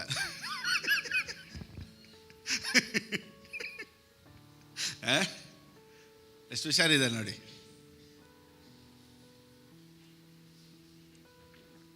ರೈಟ್. ಇವಾಗ ನಾನೇನು ಹೇಳ್ತೀನಿ ಅಂದರೆ, when you honour a man of God, you will honor the word of God. Amen. 1 Samuel 10:27. 1 ಸಾಮ್ಯುಯೇಲ್ ಏನು ಬರೆದ ಪುಸ್ತಕ 10:27. ಯಾವಾಗಲೂ ಬೇರೆ ದೇವ್ರ ಬಗ್ಗೆನೇ ಮಾತಾಡ್ತೀನಿ. ಇವತ್ತು ನಮ್ಮ ಬಗ್ಗೆ ಸ್ವಲ್ಪ ಮಾತಾಡೋಣ. ಕೆಲವು ಮಂದಿ ಕಾಕಾಪೋಕರು, ಕೆಲವು ಮಂದಿ ಕಾಕಾಪೋಕರು, ಇವನು ನಮ್ಮನ್ನು ರಕ್ಷಿಸುವವರು ಎಂದು ತಿರಸ್ಕರಿಸಿ ಕಾಣಿಕೆಗಳನ್ನು ತರಲಿಲ್ಲ ಅಂತ. ಯಾರು ಕಾಣಿಕೆ ತರಲ್ಲ, ಯಾರು ಗಿಫ್ಟ್ ಕೊಡಲ್ಲ, ಯಾರು ರೆಸ್ಪೆಕ್ಟ್ ಕೊಡಲ್ಲ ಅಂದರೆ, ಯಾರಾದರೂ ಇವನೇನು ದೊಡ್ಡ ನೋಡಿ, ಇವರೇನು ಹೇಳಿ ಹೇಳುವ ನಮ್ಗೆ ನಡೆದು ಬಿಡ್ತೈತಾ, ಇವ್ರು ಮಾತಾಡಿದೆ ಹಂಗೆ ಬಿಡ್ತಾರೆ ನೋಡಿ. ಯಾವಾಗ ಒಂದು ಮ್ಯಾನ್ ಆಫ್ ಗಾಡ್ಗೆ ರೆಸ್ಪೆಕ್ಟ್ ಕೊಡಲ್ವೋ ಅವ್ರೇನು ಮಾಡಿಬಿಡ್ತಾರೆ? ಕೊಡಲ್ವಂತೆ. ನೋಡಿ, ನಾನು ಒಂದು ಮ್ಯಾನ್ ಆಫ್ ಗಾಡ್ನ ರೆಸ್ಪೆಕ್ಟ್ ಮಾಡೋದು ಹೆಂಗೆ ಅಂತ ನಾನು ಹೇಳ್ತೀನಿ. ಇವಾಗ ನೋಡಿ, ಯಾರು ಕೇರ್ ಮಾಡಿದೆ ಅವ್ರ ಪಾಡ್ಗೋರು ಇರ್ತಾರಲ್ಲ, ಯಾರು ಆಲ್ ವರ್ತ್ಲೆಸ್ ಪೀಪಲ್. ವರ್ತ್ ಇರೋರು ಹೆಂಗೆ ಗೊತ್ತಾ? ದೇ ವಿಲ್ ಬಿ ಥಿಂಕಿಂಗ್, ರಾತ್ರಿ ಆಗಲಿ ಯೋಚನೆ ಮಾಡ್ತಾರೆ, ಏನು ಮಾಡೋಣ, ವಾಟ್ ಟು ಡು, ಏನಾದರೂ ಮಾಡಬೇಕಲ್ಲ, ಇದು ಓಡ್ತಾನೇ ಇರ್ತಾರೆ. ನಾನೇನು ಹೇಳ್ತೀನಿ ಗೊತ್ತಾ? ಕಾಸಿಲ್ಲ ಅಂದರೂ ಆಸೆ ಆದರೂ ಇರಲಿ. ಏನಾವ್ ಹೇಳುತ್ತೆ, they despised him and brought him no gifts. ನೋಡಿ, ಆನ್ಲೈನಲ್ಲಿ ನೋಡೋರಿಗೂ ಹೇಳ್ತೀನಿ, ಆನ್ಲೈನಲ್ಲಿ ನಾನು ನೋಡ್ತಾ ಇರೋರು ಸಹ, ಪಾಸ್ಟರ್ ನಾನು ನಿಮ್ಮನ್ನು ಸ್ವೀಕಾರ ಮಾಡ್ಕೊಂಡಿದ್ದೀನಿ ಅಂತ ಹೆಂಗೆ ಗೊತ್ತಾಗುತ್ತೆ? ಅದ್ರ ಬಗ್ಗೆನೇ ಇವತ್ತು ಮಾತಾಡ್ತೀನಿ. ನೋಡಿ, ಅದು ಮಾತಾಡ್ಬಿಟ್ಟು ಆಮೇಲೆ ಟಾಪಿಕ್ಗೆ ಹೋಗೋಣ. ಇವಾಗ ನಾನು ಮಾತಾಡಿದ್ದು ಅನೇಕರಲ್ಲಿ ಕೆಲಸ ಮಾಡಬೇಕು ಅಂದರೆ, you should honour the man of God first. ಹೇಗೆ ಆನರ್ ಮಾಡೋದು ಅನ್ನೋದನ್ನು ಒಂದು ವಾಕ್ಯದಲ್ಲಿ ನಾವು ನೋಡೋಣ ಬನ್ನಿ. ಮ್ಯಾಥ್ಯೂ 10:41, ಮತ್ತಾಯನ ಬರೆದ ಪುಸ್ತಕ 10ನೇ ಅಧ್ಯಾಯ 41ನೇ ವಾಕ್ಯ. ನಮ್ಮನ್ನು ಯಾರು ಸೇರಿಸ್ಕೊಳ್ತಾರೋ ಅವ್ರಿಗೆ ಪ್ರತಿಫಲ ಅಂತ. ಅಂದರೆ anyone who receives a righteous man because he is a righteous man will receive a righteous man's reward. ಸರಿ, ಹೆಂಗೆ ರಿಸೀವ್ ಮಾಡೋದು ಅಂತ ಅದರಲ್ಲಿ ಇದೆ ನೋಡಿ, ಮೇಲೆ ವಾಕ್ಯ. ನಿಮ್ಮನ್ನು ಸೇರಿಸಿಕೊಳ್ಳುವವನು ನನ್ನನ್ನು ಸೇರಿಸಿಕೊಳ್ಳುವವನಾಗಿದ್ದಾನೆ, ನನ್ನನ್ನು ಸೇರಿಸಿಕೊಳ್ಳುವವನು ನನ್ನನ್ನು ಕಳುಹಿಸಿಕೊಟ್ಟಾತನನ್ನೇ ಸೇರಿಸಿಕೊಳ್ಳುವವನಾಗಿದ್ದಾನೆ. 42 ಓದಿ. ಮತ್ತು ಈ ಚಿಕ್ಕವರಲ್ಲಿ ಒಬ್ಬನಿಗೆ ಯೇಸುವಿನ ಶಿಷ್ಯನೆಂದು ಯಾವನಾದರೂ ಒಂದು ತಂಬಿಗೆ ತಣ್ಣೀರನ್ನಾದರೂ ಕುಡಿಯುವುದಕ್ಕೆ ಕೊಟ್ಟರೆ ಬರತಕ್ಕ ಪ್ರತಿಫಲವು ಅವನಿಗೆ ತಪ್ಪುವುದೇ ಇಲ್ಲವೇ? ಎಲ್ಲರೂ ಹೇಳಿ, ಕೊಟ್ಟರೆ ರಿವಾರ್ಡ್. ಅದಕ್ಕಿಂತ ಮುಂಚೆ ವಾಕ್ಯ ಹೇಳುತ್ತೆ, ಯಾರಾದರೂ ಸ್ವೀಕಾರ ಮಾಡಿಕೊಂಡ್ರೆ. ಸೊ ಒಬ್ಬರು ಸ್ವೀಕಾರ ಮಾಡ್ಕೊಂಡಿದ್ದಾರೆ ಅಂತ ಹೇಗೆ ಗೊತ್ತು ಅಂದರೆ ಕೊಡೋದ್ರಲ್ಲೇ ಗೊತ್ತಾಗೋದು. Oh my God. So if you have accepted me, ನೀವು ನನ್ನನ್ನು ಸ್ವೀಕಾರ ಮಾಡ್ಕೊಂಡಿದ್ದೀರಾ ಅನ್ನೋದು ಗೊತ್ತಾಗೋದು ಹೆಂಗೆ ಗೊತ್ತಾ? Only by giving. ಇನ್ನೊಂದು ವಾಕ್ಯನ ಈ ರೀತಿ ಹೇಳುತ್ತೆ, ಯಾವ ರೀತಿ ಆನರ್ ಮಾಡಬೇಕು? 1 Corinthians 9:7 ಹಾನರಿಂಗ್. 1 ಕೊರಿಂಥದವರು ಬರೆದ ಪುಸ್ತಕ 9ನೇ ಅಧ್ಯಾಯ 7ನೇ ವಾಕ್ಯದಿಂದ ಓದೋಣ. ಕನ್ನಡದಲ್ಲಿ ಓದ್ಬಿಡಿ. ನಾವು ನಿಮಗೋಸ್ಕರ ಆತ್ಮ ಸಂಬಂಧವಾದ ಬೀಜವನ್ನು ಬಿತ್ತಿದ ಮೇಲೆ ನಿಮ್ಮಿಂದ ಶರೀರ ಸಂಬಂಧವಾದ ಪೈರನ್ನು ಕೊಯ್ಯುವುದು ದೊಡ್ಡದೋ? ಈ ಹಕ್ಕು ಇತರರಿಗೆ ನಿಮ್ಮ ಮೇಲೆ ಇದ್ದರೆ ಸಾಕು. ನೆಕ್ಸ್ಟ್ 13. ದೇವಾಲಯದ ಊಳಿಗವನ್ನು ನಡೆಸುವವರು ದೇವಾಲಯದ ಆದಾಯದಿಂದ ಊಟ ಮಾಡುತ್ತಾರೆಂಬುದು, ಯಜ್ಞವೇದಿಯ ಬಳಿಯಲ್ಲಿ ಸೇವೆ ಮಾಡುವವರು ಆ ವೇದಿಗೆ ಬರುವ ಪದಾರ್ಥಗಳಲ್ಲಿ ಪಾಲು ಹೊಂದುತ್ತಾರೆಂಬುದು ನಿಮಗೆ ತಿಳಿಯದು? ನೆಕ್ಸ್ಟ್. ಅದೇ ರೀತಿಯಾಗಿ ಕರ್ತನು ಸಹ ಸುವಾರ್ತೆಯನ್ನು ಸಾರುವವರು ಸುವಾರ್ತೆಯಿಂದಲೇ ಜೀವನ ಮಾಡಬೇಕೆಂದು ನೇಮಿಸಿದನು. ಅಷ್ಟೇ. In the same way the Lord ordered that those who preach the good news should be supported by those who benefit from it. ನಾನು ಮಾತಾಡೋದು ಬೆನಿಫಿಟ್ ಆಗ್ತೈತಾ? ಎಷ್ಟು ಜನಕ್ಕೆ ಬೆನಿಫಿಟ್ ಆಗ್ತೈತೆ? ಸಪೋರ್ಟ್ ಮಾಡಬೇಕಂತ ನೋಡಿ ದೇವ್ರ ವಾಕ್ಯ ಹೇಳಿದ್ದೆ. ಸುಮ್ಮನೆ ಬಂದ್ವಾ ಕೇಳಿದ್ವಾ ಹಂಗೆ ಪಾಸ್ಟರ್ ನಮ್ಗೆ ತುಂಬ ವಾಕ್ಯ ಚೆನ್ನಾಗಿತ್ತು ಆಸರ ಇಲ್ಲ, ನಿನಗೆ ಬೆನಿಫಿಟ್ ಆಗಬೇಕು ಅಂದರೆ ಯು ಶುಡ್ ಹಾನರ್. ಇನ್ನೂ ಯಾವುದು ಬೆನಿಫಿಟ್ ಆಗ್ತಾ ಇಲ್ಲ. ನಾನೇನು ಹೇಳ್ತೀನಿ ಅಂದರೆ, ನೀವು ಇದನ್ನು ಮಾಡಿ ಬೆನಿಫಿಟ್ ಆಗ್ತೀರ. Galatians 6:6 ಗಲಾತ್ಯದವ್ರು ಬರ ಪುಸ್ತಕ 6:6. Let him who is taught the word share in all good things with him who teaches. ಅಷ್ಟೇ. ದೇವರ ವಾಕ್ಯದಲ್ಲಿ ಉಪದೇಶ ಹೊಂದುವವನು ಉಪದೇಶ ಮಾಡುವವನಿಗೆ ತನಗಿರುವ ಎಲ್ಲ ಒಳ್ಳೆಯವುಗಳಲ್ಲಿ ಪಾಲು ಕೊಡಲಿ. ಅಷ್ಟೇ, ಪಾಲು ಕೊಡಬೇಕಂತೆ. ಸುಮ್ಮನೆ ಒಂದು ಲೋಟ ಹಾಲು ಕೊಟ್ಬಿಟ್ಟು ಹೋಗ್ಬಿಡ್ಬಾರ್ದು. ಎಲ್ಲದರಲ್ಲೂ ಏನು ಮಾಡಬೇಕಂತೆ? ಎಲ್ಲದರಲ್ಲೂ ಪಾಲು ಕೊಡಬೇಕಂತೆ. ಓ ಎಷ್ಟಿದೆ, ನಾನೇ ಏನು ಹೇಳ್ಕೊಡಲ್ಲ. ನಾನು ಅದೇ ಸುಧಾಕರ್ ಬದ ಹೇಳ್ದಂಗೆ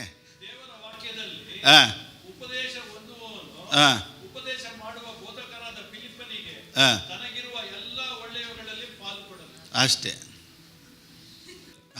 ಉಪದೇಶ ಹೊಂದುವ ಅನಕ್ ಸುಧಾಕರನು ಉಪದೇಶ ಮಾಡುವಂಥ ಪಾಸ್ಟರ್ ಫಿಲಿಪ್ಪಗೆ ಎಲ್ಲದರಲ್ಲೂ ಒಳ್ಳೆ ಹಿಂಗೆ ಓದ್ಬೇಕು. ನೀವು ಒಂದು ನೆತ್ಬಿಟ್ಟು ಒಂದು ಮಾತ್ರ ಹಾಕ್ತೀರಲ್ಲ, ಎಲ್ಲೆಲ್ಲಿ ಬೇಕೋ ಅನಕ್ ಸುಧಾಕರ ಅಂತ ಬೇಕಿದ್ರೆ ಬೇರೆ ಕಡೆ ಎಲ್ಲ ಹಾಕ್ಕೊಳ್ತೀರ ನೋಡಿ, ಇಲ್ಲಿ ಹಾಕ್ಕೊಳ್ಳಲ್ಲ. ರೈಟ್.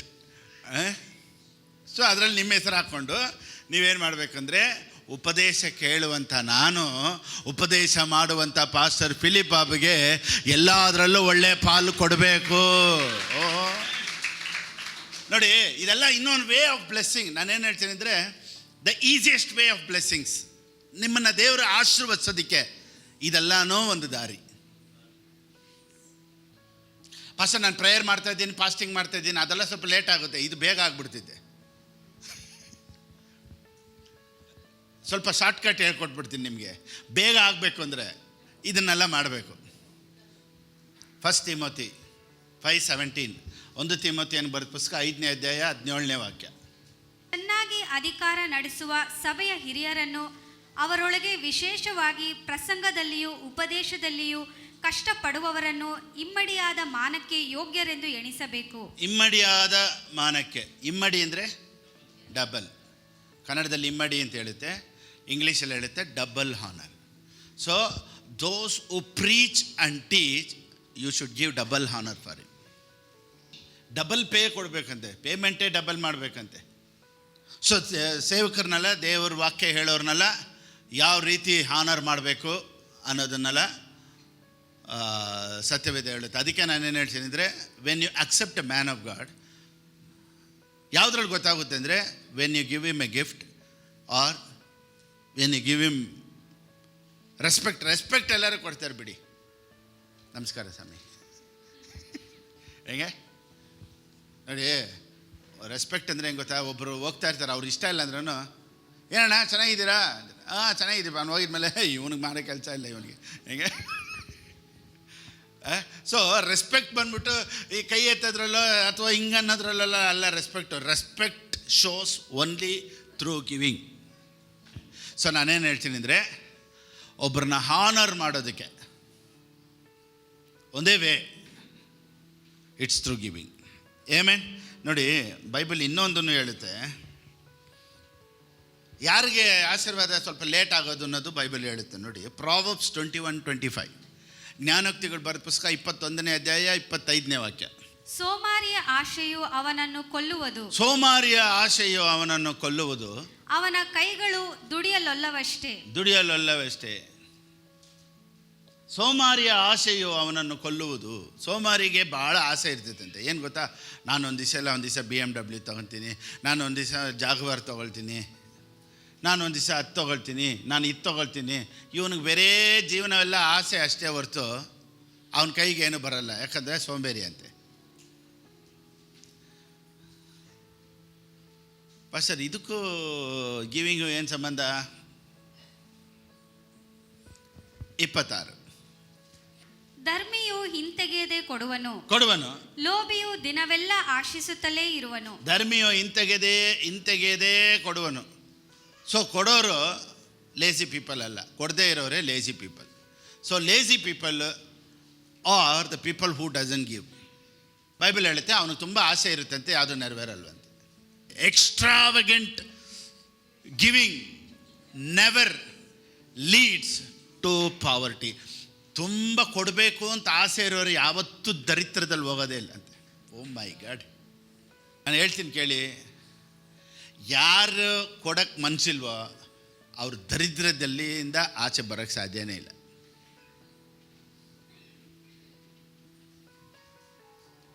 ಭಾಳ ಜನ ದರಿದ್ರದಲ್ಲಿರೋ ಒಂದು ಗುರುತು, the people who don't give. ಪಾವರ್ಟಿಯಿಂದ ಆಚೆ ಬರಬೇಕಾ? ಇವತ್ತು ಪಾವರ್ಟಿ, ದರಿದ್ರದಿಂದ ಆಚೆ ಬರಬೇಕಾ? Start giving. Oh my God, thank you Holy Spirit. Right. ನೋಡಿ, ಕೆಲವೊಂದು ಇಲ್ಲಿ ಪ್ರಸಂಗ ಅನ್ನೋದು ಏನು ಗೊತ್ತಾ, ಪ್ರಸಂಗ ಅನ್ನೋದು ಏನು ಗೊತ್ತಾ, ನನಗೇನು ಗೊತ್ತು ಅನ್ನೋದು ಮಾತಾಡಬಾರ್ದು, ನಿಮಗೇನು ಬೇಕೋ ಅದನ್ನು ಮಾತಾಡಬೇಕು. ಇವತ್ತು ನನಗೆ ಗೊತ್ತಿರೋದೆಲ್ಲ ಇಲ್ಲಿ ಮಾತಾಡ್ರೆ ನಿಮ್ಮ ಕೈಲಿ ತಡ್ಕೊಳಕ್ಕಾಗಲ್ಲ. ಸೊ ನನಗೇನೆಲ್ಲ ಗೊತ್ತೋ ಅದನ್ನು ಮಾತಾಡೋದು ಪ್ರಸಂಗ ಅಲ್ಲ. ನಿಮಗೇನೆಲ್ಲ ಬೇಕೋ, ಇವತ್ತಿಗಿದು ಬೇಕು. ಎಷ್ಟು ವಾಕ್ಯ ಕೊಟ್ಟಿದ್ದೀನಿ ಗಿವಿಂಗ್ ಬಗ್ಗೆ. ಒಂದು ಮ್ಯಾನ್ ಆಫ್ ಗಾಡ್ನ ಹಾನರ್ ಮಾಡೋದು ಹೆಂಗೆ, ಎಷ್ಟು ವಾಕ್ಯ ಕೊಟ್ಟೆ ಟೋಟಲ್? 7. ಇವತ್ತು ಪರಿಪೂರ್ಣ ಆಯಿತು. 7 ವಾಕ್ಯ ಕೊಟ್ಟಿದ್ದೀನಿ. ಇವತ್ತು ಪರಿಪೂರ್ಣವಾದಂಥ ಆಶೀರ್ವಾದ ನಿಮ್ಮ ಮೇಲಿರಲಿ. Price the Lord. ಸೊ ಬೇಗ ಆಶೀರ್ವಾದ ಬರೋದಕ್ಕೆ ಇದೆಲ್ಲ ಒಂದು ದಾರಿ. ಆಮೇನ್. ರೈಟ್. ನೋಡಿ, ಇದನ್ನೆಲ್ಲ ನಾನು ಯಾಕೆ ಮಾತಾಡ್ತೀನಿ ಗೊತ್ತಾ, ಒಂದು ದೊಡ್ಡ ಆಶೀರ್ವಾದ ನಿಮ್ಮ ಕಾದಿದೆ. So enlarge your faith. ಸ್ವಲ್ಪ ನಂಬಿಕೆಯನ್ನು ದೊಡ್ಡದು ಮಾಡ್ಕೊಳ್ಳಿ ಅಷ್ಟೇ. Oh my God, thank you Jesus. ಇವತ್ತು ನಾನು ಯಾಕೆ ಗೊತ್ತಾ ಇದನ್ನೆಲ್ಲ ಹೇಳ್ತೀನಿ, whenever we give you can operate in faith. ನೀವು ಯಾವಾಗ ಜಾಸ್ತಿ ಕೊಡ್ತೀರೋ ನೋಡಿ, ನಂಬಿಕೆ ಜಾಸ್ತಿ ಇರುತ್ತೆ, ಎದುರು ನೋಡುವಿಕೆ ಜಾಸ್ತಿ ಇರುತ್ತೆ. ನಾನು ಒಂದೊಂದು ಸತಿ ಕೊಟ್ಟು ಬಂದಿಲ್ಲ ಅಂದಾಗ ನಾನು ಏನು ಯೋಚನೆ ಮಾಡ್ತೀನಿ ಗೊತ್ತಾ, ಸತಿ ಕೊಟ್ಟಲ್ಲ ಇನ್ನೂ ಯಾಕೆ ಬಂದಿಲ್ಲ ನೋಡಿ, ನನ್ನ ಮೈಂಡ್ ಎಲ್ಲಿ ಹೋಗುತ್ತೆ, ಕೊಟ್ಟನಲ್ಲ ಇನ್ನೂ ಯಾಕೆ ಬಂದಿಲ್ಲ ಅಂತ. ಸೊ ಕೊಟ್ಟಿದ ಮೇಲೆ ಏನು ಬರಬೇಕು, ಬರಲೇಬೇಕು ನಂಬಿಕೆ. ನೋಡಿ, ನಾನು ಕೊಟ್ಟಿದ್ದೀನಲ್ಲ, ಕೊಡದೇ ಇರೋರಿಗೆ ಕೊಡೋ ರೂಢಿನೂ ಇರಲ್ಲ, ಅವ್ರಿಗೆ ನಂಬಿಕೆನೂ ಆಪ್ರೇಟ್ ಆಗಲ್ಲ. ಕೊಟ್ಟರೆ ಮಾತ್ರ ನಂಬಿಕೆನ ಹೆಚ್ಚಿಸ್ಕೊಳ್ಳೋದಕ್ಕೆ ಸಾಧ್ಯ. ಎಲ್ಲ ರೆಡಿ? ಅಷ್ಟೇ. ರೈಟ್. ಇವಾಗ ನಾನು ಇದನ್ನೆಲ್ಲ ಯಾಕೆ ಹೇಳ್ತೀನಿ ಗೊತ್ತಾ, ನೋಡಿ, ಈ ಲೋಕದಲ್ಲಿ ನಾವು ಆಶೀರ್ವಾದವಾಗಿ ಇರಬಾರ್ದು ಅನ್ನೋದಕ್ಕೆ ಇವತ್ತು ಸೈತಾನನು ಓಡಾಡ್ತಾ ಇದ್ದಾನೆ. ಇವತ್ತು ಬಿಲೀವರ್ಸ್ ಅಥಾರಿಟಿ ಇವಾಗ ತಾನೇ ಹೋಗ್ತಾ ಇದ್ದೀನಿ, just now I am entering. ಇವಾಗ ತಾನೇ ವಾಕ್ಯಕ್ಕೆ ಹೋಗ್ತಾ ಇದ್ದೀನಿ. ಭಾಳ ಮುಖ್ಯವಾದಂಥ ವಾಕ್ಯ. ಆಮೇಲೆ ಈ ಲೋಕದಲ್ಲಿ ದೇವರು ಆಶೀರ್ವದಿಸ್ಬೇಕು ಅಂತ ಒಂದು ಕಡೆ ಇದ್ದರೂ, ಎಲ್ಲೋ ಒಂದು ಕಡೆ ಸೈತಾನನ್ನು ನೋಡಿ ನಮಗೆ ಬರಬಾರ್ದು ಆಶೀರ್ವಾದ ಅಂತ ಅವನು ಎಲ್ಲೋ ಒಂದು ಕಡೆ ಓಡಾಡ್ತಾ ಇದ್ದಾನೆ. Is fighting against finance. ಇವತ್ತು ಅನೇಕರ ಲ್ಯಾಂಡ್ ಸ್ಟಕ್ ಆಗಿದೆ, ಅನೇಕರಿಗೆ ಜಾಗಗಳು ಬರಬೇಕು, ಅನೇಕರಿಗೆ ಆಸ್ತಿಗಳು ಬರಬೇಕು, ಅನೇಕರಿಗೆ ಕೆಲಸದ ಮೇಲೆ ಸಂಬಳಗಳು ಬರಬೇಕು, ಇನ್ನೂ ಸಂಬಳ ಹೆಚ್ಚಬೇಕು, ಕೆಲಸಗಳು ಚೇಂಜ್ ಆಗಬೇಕು, ಎಷ್ಟೋ ಇದೆ, ಬಿಸ್ನೆಸ್ಗಳು ಚೇಂಜ್ ಆಗಬೇಕು. But all Christians R stuck in one place. ಅವನ್ನ ಜಯಿಸ್ಬೇಕು ಅಂದರೆ ನಿನಗೆ ನಂಬಿಕೆ ಬರ್ಸ್ಬೇಕು. ನಾನು ನಿಮ್ಮೊಳಗಡೆ ಈ ನಂಬಿಕೆ ಬರ್ಸಿ ಹೇಗಾದರೂ ಮಾಡಿ ನಿಮಗೆ ಬರುವಂಥ ಎಲ್ಲ ಆಶೀರ್ವಾದಗಳು ನೀವು ಹೊಂದ್ಕೊಳ್ಳೋ ಥರ ನಾನು ನಿಮ್ಮನ್ನು ಟ್ರೈನ್ ಮಾಡಬೇಕು. ಅದಕ್ಕಾಗಿಯೇ I am training you. I mean so ನನಗೆ ಬರಬೇಕಾದಂಥ ಆಶೀರ್ವಾದಗಳೆಲ್ಲ ಸೈತಾನನೇ ನಿನ್ನ ಕೈ ಎತ್ತು, ಯೇಸುವಿನ ನಾಮದಲ್ಲಿ take out your dirty hands from my prosperity.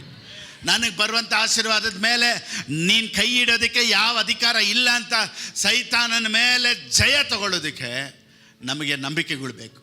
So ನಂಬಿಕೆನೆಲ್ಲ ಬರ್ಸೋದಕ್ಕಾಗಿಯೇ ಇದನ್ನೆಲ್ಲ ನಾನು ನಿಮ್ಗೆ ಟೀಚ್ ಮಾಡ್ತಾಯಿದ್ದೀನಿ. ಕನ್ನಡದಲ್ಲಿ ಈ ರೀತಿ ಹೇಳುತ್ತೆ, ಗರ್ಜಿಸೋ ಸಿಂಹಪಾದಿಯಲ್ಲಿ ಯಾರನ್ನು ನುಂಗ್ಲಿ ಅಂತ ಅವನೇನು ಮಾಡ್ತಾಯಿದ್ದಾನಂತೆ, ಹುಡುಕ್ತಾವನಂತೆ. ಸೊ ಯಾರನ್ನು ನುಂಗಬೇಕು ಅವನು? ರಕ್ಷಣೆ ಹೊಂದದೇ ಇರೋರನ್ನ ನುಂಗಬೇಕಾದಂಥ ಅವಶ್ಯಕತೆ ಇಲ್ಲ. ಯಾಕಂದರೆ already they are under his control. ಇವಾಗ ಸೈತಾನನ ಕೆಳಗಡೆ ಫಸ್ಟೇ ಜನ ಇದ್ದಾರೆ, ಅವ್ರ ಮೇಲೆಲ್ಲ ಅವ್ನ ಟಾರ್ಗೆಟ್ ಇಲ್ಲ. ಅವ್ನ ಟಾರ್ಗೆಟೆಲ್ಲ ಹೆಂಗೆ ಗೊತ್ತಾ? ದೇವ್ರ ಮಕ್ಕಳು. ನೀನು ಚೆನ್ನಾಗಿರಬಾರ್ದು, ನಿನಗೆ ಆಶೀರ್ವಾದ ಬರಬಾರ್ದು, ನಿನ್ನ ಹತ್ರ ದುಡ್ಡು ಬರಬಾರ್ದು, ನಿನ್ನ ಹತ್ರ ಲಕ್ಷ ಬರಬಾರ್ದು, ನಿನ್ನ ಹತ್ರ ಕೋಟಿ ಬರಬಾರ್ದು ಅಂತ he is fighting against people. ಅದಕ್ಕೆ ನಾನು ಹೇಳ್ತೀನಿ, ಅದನ್ನೆಲ್ಲ ನಾವು ಹೊಡೆದಾಕ್ಬೇಕು ಯೇಸುವಿನ ನಾಮದಲ್ಲಿ. ನಿನಗೆ ಬರಬೇಕಾದಂಥ ಆಶೀರ್ವಾದ, ಆಸ್ತಿ, ನಿಧಿ, ನಿಕ್ಷೇಪಗಳು ಎಲ್ಲೆಲ್ಲ ಬಚ್ಚಿಟ್ಟಿದ್ದಾರೋ ಅದೆಲ್ಲ ಯೇಸುವಿನ ನಾಮದಲ್ಲಿ ನಿನಗೆ ಬರಬೇಕು. ಸಡನ್ನಿಗೆ ಸೂಪರ್ ನ್ಯಾಚುರಲ್ ಮಿರಕಲ್ ನಿನಗೆ ಆಗಬೇಕು. Oh my God. ಅದಕ್ಕೇ ಇವತ್ತು ಕೆಲವೊಂದು ಪ್ರಿನ್ಸಿಪಲ್ಸ್ ನಾನು ಹೇಳ್ಕೊಡ್ತೀನಿ.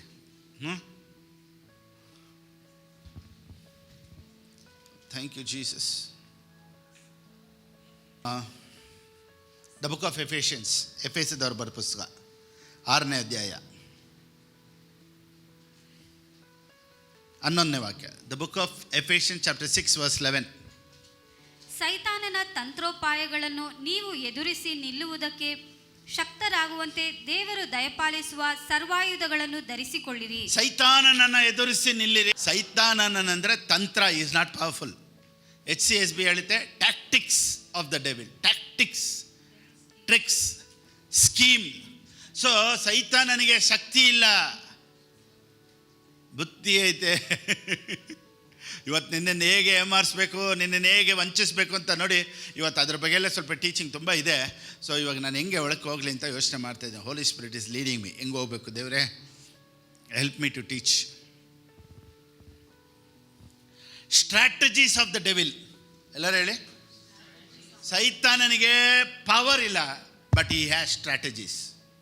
ಅವನಿಗೆ ಗೊತ್ತು ನಿನ್ನನ್ನು ಹೇಗೆ ಡಮ್ಮಿ ಮಾಡಬೇಕು ಅಂತ, ಅವನಿಗೆ ಗೊತ್ತು ಹೇಗೆ ನಿನ್ನನ್ನು ಅಳಿಸ್ಬೇಕು ಅಂತ, ಅವನಿಗೆ ಗೊತ್ತು ಹೇಗೆ ನಿನ್ನನ್ನು ಮೈಂಡ್ ಡೈವರ್ಟ್ ಮಾಡಬೇಕು ಅಂತ. ಸೊ ಸೈತಾನನು ನಿನಗೆ ವಿರುದ್ಧವಾಗಿ ಯಾವ ರೀತಿ ಬರ್ತಾನೆ ಅಂದರೆ, ಜಸ್ಟ್ ಈ will turn your mindset. ಇವಾಗ ಇಲ್ಲಿಂದ ಸ್ಟಾರ್ಟ್ ಮಾಡೋಣ. The book of Romans chapter 12 verse 2. ರೋಮಾಪುರದವ್ರು ಬರೆದ ಪುಸ್ತಕ 12ನೇ ಅಧ್ಯಾಯ 2ನೇ ವಾಕ್ಯ. ಇಹಲೋಕದ ನಡವಳಿಕೆಯನ್ನು ಅನುಸರಿಸದೆ ನೂತನ ಮನಸ್ಸನ್ನು ಹೊಂದಿಕೊಂಡು ಪರಲೋಕ ಭಾವದವರಾಗಿರಿ. ಹೀಗಾದರೆ ದೇವರ ಚಿತ್ತಕ್ಕನುಸಾರವಾದದ್ದು, ಅಂದರೆ ಉತ್ತಮವಾದದ್ದು, ಮೆಚ್ಚುಗೆಯಾದದ್ದು, ದೋಷವಿಲ್ಲದ್ದು ಯಾವುದೆಂದು ವಿವೇಚಿಸಿ ತಿಳುಕೊಳ್ಳುವಿರಿ. ಓಕೆ ನೋಡಿ, NLTಗೂ ನ್ಯೂ ಕಿಂಗ್ ಜೇಮ್ಸ್ ವರ್ಷನ್ಗೂ ಏನಿದೆ ಗೊತ್ತಾ? But be transformed by the renewing of your mind. Be transformed. ಓಕೆನಾ? NLT ಹಾಕಿ. Let God transform. ನೋಡಿ, ಇಲ್ಲೇ ಮಿಸ್ಟೇಕ್ ಆಗೋದು. ಲೆಟ್ ಗಾಡ್ ಟ್ರಾನ್ಸ್ಫಾರ್ಮ್ ಅಂತ ಇದೆ. ನ್ಯೂ ಕಿಂಗ್ ಜೇಮ್ಸ್ ವರ್ಷನಲ್ಲಿ ಹೇಳುತ್ತೆ but be transformed. Let god ಅಲ್ಲ, ಬಿ ಟ್ರಾನ್ಸ್ಫಾರ್ಮ್ಡ್ ಅಂದರೆ ನಾವೇ ಮೈಂಡ್ ಸೆಟ್ ಚೇಂಜ್ ಮಾಡ್ಕೊಬೇಕಂತೆ. ನಮ್ಮ ಯೋಚನೆ ಅಲ್ಲೇ ಎಲ್ಲ ಆಶೀರ್ವಾದನೂ ಇರೋದು. ನೋಡಿ, ಹೀಲಿಂಗು ನಮ್ಮ ಯೋಚನೆಯಲ್ಲೇ ಇರೋದು, ಆಶೀರ್ವಾದ ನಮ್ಮ ಯೋಚನೆಯಲ್ಲೇ ಇರೋದು. ನೀನು ಉದ್ಧಾರ ಆಗೋದು ನಿನ್ನ ಯೋಚನೆಯಲ್ಲೇ ಇರೋದು, ನೀನು ಆರೋಗ್ಯವಾಗಿರೋದು ನಿನ್ನ ಯೋಚನೆಯಲ್ಲೇ ಇರೋದು, ನೀನು ಸಂತೋಷವಾಗಿರೋದು ನಿನ್ನ ಯೋಚನೆಯಲ್ಲೇ ಇರೋದು. ಅದಕ್ಕೆ ಸೈತಾನನ ಒಂದು ದೊಡ್ಡ ಟ್ರಿಕ್ಸ್ ಏನು ಗೊತ್ತಾ? He want to spoil your mood. ಸೈತಾನನ ದೊಡ್ಡ ಟ್ಯಾಕ್ಟಿಸ್ ಏನು ಗೊತ್ತಾ? He want to spoil your mood. ಅದಕ್ಕೇನೆ ಹಿ ಇನ್ಫ್ಲೂಯೆನ್ಸಸ್ ಪೀಪಲ್. ಅವನು ಇನ್ಫ್ಲೂಯೆನ್ಸ್ ಮಾಡಿ ಏನು ಮಾಡ್ತಾನೆ ಗೊತ್ತಾ? ನಿನಗೆ ವಿರೋಧವಾಗಿ ಏನಾದರೂ ಮಾತಾಡೋ ಥರ ಮಾಡೋದು, ಹೋಗೋ ಕಡೆ ಕೆಲಸಗಳು ಆಗಲ್ಲ, ಎಲ್ಲ ಒಂದು ಕಡೆ ಇಂಟರ್ವ್ಯೂಗೆ ಹೋಗ್ತೀರಾ, ದೊಡ್ಡ ಹೋಪಲ್ಲಿ ಹೋಗ್ತೀರಾ, ಅವನೇನೋ ಒಂದು ತಲೆಬಾಲ ಇಲ್ಲದೆ ಮಾತಾಡ್ಬಿಡ್ತಾನೆ, ತುಂಬ ಬೇಜಾರಲ್ಲಿ ಬರ್ತೀರಾ. ಯಾಕಪ್ಪ ದೇವ್ರು ಹಿಂಗೆ ಮಾಡ್ತಾರೆ ನೋಡಿ, ನೀನು ದೇವ್ರು ನಿಂಗೆ ಬೈತಾ ಇರಬೇಕು ಅಂತಲೇ ಅವನ ಕೆಲಸಗಳು ಮಾಡೋದು.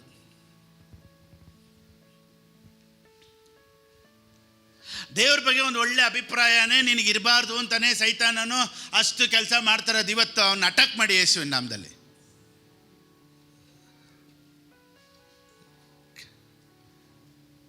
Come on, arrest him in the name of Jesus. I arrest it in the name of Jesus. ನನ್ನ ಆಶೀರ್ವಾದಕ್ಕೆ, ನನ್ನ ಸಂತೋಷಕ್ಕೆ ವಿರುದ್ಧವಾಗಿ ನಿಲ್ಲುವಂಥ ಎಲ್ಲ ಸೈತಾನನ ಕ್ರಿಯೆಗಳನ್ನು I arrest it in the name of Jesus. ಹಾಗೆ ಕಟ್ಟಾಕ್ಬಿಡ್ಬೇಕು.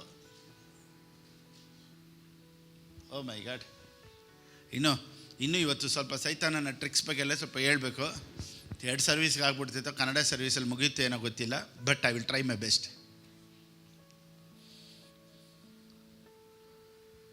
ರಿನ್ಯೂವಿಂಗ್ ಆಫ್ ಯುವರ್ ಮೈಂಡ್ ಎಲ್ಲರೂ ಹೇಳಿ ಮೈಂಡ್. ನೋಡಿ, ಸ್ಪಿರಿಟ್ಟಿಂದ ಫಿಸಿಕಲ್ಗೆ ಬರೋದಕ್ಕೆ ಮೈಂಡ್ ಇಸ್ ದ ವಾಲ್ವ್. ನಿಮ್ಮ ಮೈಂಡ್ ಯಾವ ಥರ ರಿನ್ಯೂ ಆಗುತ್ತೋ ಆ ರೀತಿಯೇ ನಿಮ್ಮ ಒಳಗಡೆಯಿಂದ ನೀವು ಹೊರಗಡೆ ತರೋದಕ್ಕೆ ಸಾಧ್ಯ. ಸೊ ಒಳಗಡೆ ಇರೋದು ಹೊರಗಡೆ ಬರ್ದೇ ಇರೋದಕ್ಕೆ ಕಾರಣ ಏನು ಅಂದರೆ ಮೈಂಡ್ ಡಿಸ್ಟರ್ಬ್ಡ್. ಅದಕ್ಕೇನೆ ವಾಕ್ಯ ಕೇಳ್ತಾ ಕೇಳ್ತಾ ಕೇಳ್ತಾ ಕೇಳ್ತಾ ಕೇಳ್ತಾ ಬಿ ಟ್ರಾನ್ಸ್ಫಾರ್ಮ್. ಸೊ ಯಾವಾಗ ನಿನ್ನ ಮೈಂಡ್ ಚೇಂಜ್ ಆಗುತ್ತೆ ಗೊತ್ತಾ? ವಾಕ್ಯ ಕೇಳ್ತಾ ಕೇಳ್ತಾ ಕೇಳ್ತಾ ನಿನ್ನ ಮೈಂಡ್ ಸೆಟ್ ಚೇಂಜ್ ಆಗ್ತಾನೇ ಇರುತ್ತೆ. ಸೊ ಒಂದು ಪ್ರಸಂಗ ಏನು ಗೊತ್ತಾ? ನಿನ್ನ ಮೈಂಡ್ ಸೆಟ್ಟನ್ನು ನಾನು ಚೇಂಜ್ ಮಾಡಿ ಕಳಿಸ್ಬೇಕು, ಅದೇ ಪ್ರಸಂಗ. ವಾಕ್ಯ ಅಂದರೆ ಏನು? ಪ್ರಸಂಗ ಅಂದರೆ ಏನು? ನಿನ್ನ ಮೈಂಡ್ ಸೆಟ್ಟನ್ನು ನಾನು ಚೇಂಜ್ ಮಾಡಬೇಕು. ಸೊ ಇವತ್ತು ನಿಮ್ಮ ಮೈಂಡ್ ಸೆಟ್ ಎಲ್ಲ ಚೇಂಜ್ ಮಾಡೋದೇ ಪ್ರಸಂಗ. ಕನ್ವಿನ್ಸ್ ಮಾಡಬೇಕು. ಓ ಮೈ ಗಾಡ್. ನೋಡಿ, ಸ್ಪಿರಿಟಿಂದ ಇಲ್ಲಿ ಬಾಡಿಗೆ ಬರಬೇಕಂದ್ರೆ ಮೈಂಡ್ ವಾಲ್ವ್ ಇದ್ದಂಗೆ. ಫುಲ್ಲು ಒಳಗಡೆ ನೀರಿದೆ ಟ್ಯಾಂಕಲ್ಲಿ, ಮನೆಯಲ್ಲಿ ನೀರು ಬರ್ತಾಯಿಲ್ಲ. ಏನು ಗೊತ್ತಾ? ವಾಲ್ವ್ ಓಪನ್ ಮಾಡಿಲ್ಲ. ಸೊ ಪ್ರಸಂಗ ಅನ್ನೋದು ಮೈಂಡ್ ಸೆಟ್ಟನ್ನು ಚೇಂಜ್ ಮಾಡೋದು. ಮೇಲೆ ದೇವರು ಇಟ್ಟಿರುವಂಥ ಎಲ್ಲ ಆಶೀರ್ವಾದ ಭೂಮಿಗೆ ನಿನಗೆ ಬರಬೇಕು ಅಂದರೆ ನಿನ್ನ ಮೈಂಡ್ ಸೆಟ್ ಚೇಂಜ್ ಆಗಬೇಕು. ಯೇಸು ಸ್ವಾಮಿನೂ ಮೈಂಡ್ ಬಗ್ಗೆ ಒಂದು ಕಡೆ ಮಾತಾಡ್ತಾರೆ, ಬನ್ನಿ ನೋಡೋಣ. ಲೂಕನ್ ಬರೋ ಪುಸ್ತಕ 21:34. ಲೂಕ್ 21:34. ನಿಮ್ಮ ವಿಷಯದಲ್ಲಿ ಜಾಗರೂಕರಾಗಿರಿ. ನೋಡಿ, ಜಾಗರೂಕರಾಗಿರಿ. ಇಂಗ್ಲಿಷ್ ಟ್ರಾನ್ಸ್ಲೇಷನ್ ಬಿ ಕೇರ್ಫುಲ್ ಅನ್ನೋದು ಯಾವ್ದ್ರಲ್ಲಿ ಬರುತ್ತೆ ನೋಡಮ್ಮ?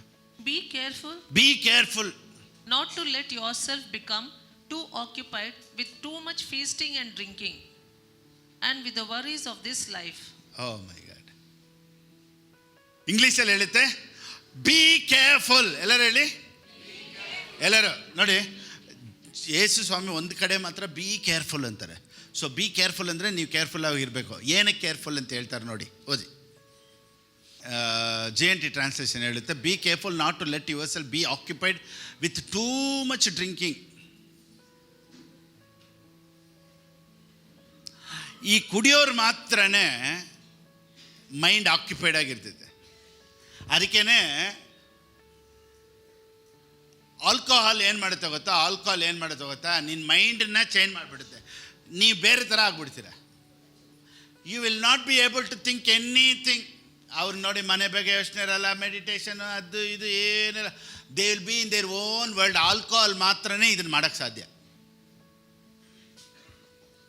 ಒಬ್ಬ ಮನುಷ್ಯ ಕುಡಿದು ನೋಡಿ, ಅವ್ನು ಯಾಕೆ ಗೊತ್ತಾ ಕುಡಿತಾನೆ? ಅವ್ನ ಮೈಂಡ್ ಚೇಂಜ್ ಆಗಬೇಕಂತೆ. ಯಾವಾಗ ಒಬ್ಬ ಮನುಷ್ಯ ಕುಡಿತಾನ ಆಗಲೇ ಸೈತಾನನ ಕೆಲಸ ಮಾಡೋದು. ಯಾಕೆ ಗೊತ್ತಾ? ನಿನ್ನ ಮೈಂಡ್ ನಿನ್ನ ಹತ್ರ ಇರೋದಿಲ್ಲ ಆವಾಗ. You cannot stand against devil.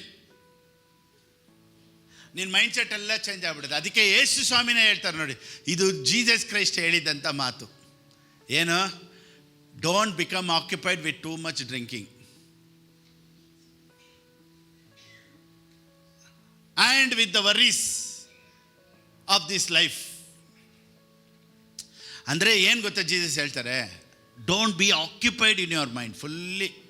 ನೋಡಿ, ಒಂದು ಕುಡಿಯೋದು ನಮ್ಮ ಮೈಂಡ್ ಸೆಟ್ಟನ್ನು ಚೇಂಜ್ ಮಾಡಿಬಿಡುತ್ತೆ.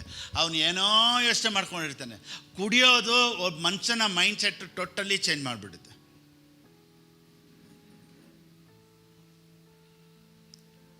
He will be not normal at all. Only drinking can change a mind.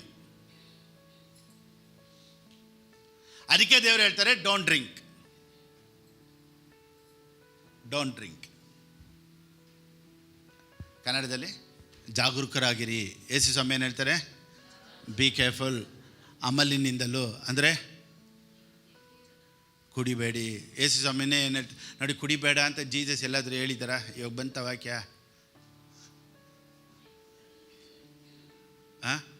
ಇದೆಲ್ಲ ನಂದೇ ಓನ್ ರೆವಲ್ಯೂಷನ್. ಜೀಸಸ್ ಹೇಳಿದ್ರಾ? ಏನು ಹೇಳಿದ್ದಾರೆ? Be careful. ಯಾರು ಹೇಳಿದ್ದು? Be careful. ಎಲ್ಲರೂ ಹೇಳಿ, ಯಾರು ಹೇಳಿದ್ದು? Be careful. ಜೋರಾಗಿ ಹೇಳಿ. For what? Don't drink.